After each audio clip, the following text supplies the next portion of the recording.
Hi ನಮಸ್ತೆ ಎಲ್ಲರಿಗೂ ನಾನು Kantha welcome back to my YouTube channel ನನ್ನ ಎಲ್ಲ ಕತೆ ನಿಮ್ಮ ಜೊತೆ ಫ್ರೆಂಡ್ಸ್. ಇವತ್ತು ಅಂದರೆ 2025ರ ನವರಾತ್ರಿ ಯಾವಾಗ ಪ್ರಾರಂಭವಾಗುತ್ತೆ, ಯಾವಾಗ ಅಂತ್ಯಗೊಳ್ಳುತ್ತೆ, ಹಾಗೆ ಈ ನವರಾತ್ರಿಯಲ್ಲಿ ಯಾವೆಲ್ಲ ಪೂಜೆಗಳನ್ನು ಮಾಡಲಾಗುತ್ತೆ ಅಂತ ಸರಳವಾಗಿ ಈ ವಿಡಿಯೋಯಲ್ಲಿ ತಿಳ್ಕೊಳ್ಳೋಣ. ವರ್ಷದಲ್ಲಿ ಒಟ್ಟು 2 ನವರಾತ್ರಿ ಬರುತ್ತೆ. ಒಂದು ಚೈತ್ರ ನವರಾತ್ರಿ, ಮತ್ತೊಂದು ಶರದ್ ನವರಾತ್ರಿ. ಕರ್ನಾಟಕದಲ್ಲಿ ಹೆಚ್ಚಾಗಿ ಆಚರಣೆ ಮಾಡೋದು ಶರದ್ ನವರಾತ್ರಿಯನ್ನ.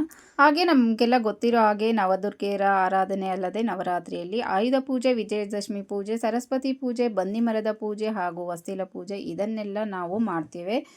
ಹಾಗೆ ಇದಕ್ಕೆಲ್ಲ ಮುಖ್ಯವಾಗಿ ಅಖಂಡ ದೀಪವನ್ನು ಈ ನವರಾತ್ರಿಯಲ್ಲಿ ಹಚ್ಚುತ್ತೇವೆ. ಅದರಲ್ಲೂ ಮೈಸೂರಲ್ಲೂ ತುಂಬ ವಿಜೃಂಭಣೆಯಿಂದ ಆಚರಣೆ ಮಾಡಲಾಗುತ್ತೆ ಈ ನವರಾತ್ರಿಯ ಹಬ್ಬವನ್ನು. ಹಾಗೆ 2025ರ ಶರದ್ ನವರಾತ್ರಿ ಯಾವ ದಿನಾಂಕ ಬಂದಿದೆ, ಯಾವಾಗ ಮುಕ್ತಾಯವಾಗುತ್ತೆ ಅಂತ ತಿಳಿಯೋದಾದರೆ, ಪಿತೃಪಕ್ಷ ಮುಗಿದ ಮಾರನೆಯ ದಿನ ಅಂದರೆ ಮಹಾಲಯ ಅಮಾವಾಸ್ಯೆ ಮುಗಿದ ಮಾರನೆಯ ದಿನ ನವರಾತ್ರಿ ಪ್ರಾರಂಭವಾಗುತ್ತೆ. ಅಂದರೆ ಸೆಪ್ಟೆಂಬರ್ 22 ಸೋಮವಾರದಿಂದ ನವರಾತ್ರಿ ಪ್ರಾರಂಭವಾಗುತ್ತೆ. ಮೊದಲನೆಯ ದಿನ ಪೂಜೆಯನ್ನು ಮಾಡಿ ಕಳಶ ಸ್ಥಾಪನೆಯನ್ನು ಮಾಡಬಹುದು. ಈ ಮೊದಲನೆಯ ದಿನದ ಪೂಜೆಗೆ ನಾವು ಘಟಸ್ಥಾಪನೆ ಅಂತಲೂ ಕರಿತೀವಿ. ಇನ್ನು ಮೊದಲನೇ ದಿನದಿಂದಲೇ ಘಟಸ್ಥಾಪನೆ ಪೂಜೆಯನ್ನು ಮಾಡುವವರು ಸೆಪ್ಟೆಂಬರ್ 22ನೇ ತಾರೀಕು ಸೋಮವಾರದಿಂದ ಕಳಶ ಸ್ಥಾಪನೆ ಅಥವಾ ಘಟಸ್ಥಾಪನೆಯನ್ನು ಪ್ರಾರಂಭಿಸಬೇಕಾಗುತ್ತೆ. ಮೊದಲನೇ ದಿನದಿಂದ ಮಾಡೋಕ್ಕಾಗಲ್ಲ ಅನ್ನೋರು 5 ದಿನ ಅಥವಾ 3 ದಿನಕ್ಕೆ ಘಟಸ್ಥಾಪನೆಯನ್ನು ಮಾಡ್ಕೊಳ್ಬೋದು. ಇನ್ನು ನವರಾತ್ರಿ ಅಂತ್ಯವಾಗೋದು ಅಂದರೆ ಅಕ್ಟೋಬರ್ 2ನೇ ತಾರೀಕು ಗುರುವಾರದ ದಿವಸ. ಈ ನವರಾತ್ರಿಯಲ್ಲಿ ಮುಖ್ಯವಾಗಿ ಆಯುಧ ಪೂಜೆ, ಸರಸ್ವತಿ ಪೂಜೆ, ವಸ್ತಿಲ ಪೂಜೆ, ದುರ್ಗಾ ಪೂಜೆ, ವಿಜಯದಶಮಿ ಇವು ಪ್ರಮುಖವಾದದ್ದು. ದುರ್ಗಾಷ್ಟಮಿ ಈ ವರ್ಷ ಸೆಪ್ಟೆಂಬರ್ 30ನೇ ತಾರೀಕು ಮಂಗಳವಾರ ಬಂದಿದೆ. ಅಕ್ಟೋಬರ್ 1ನೇ ತಾರೀಕು ಆಯುಧ ಪೂಜೆ ಬಂದಿದೆ ಬುಧವಾರ.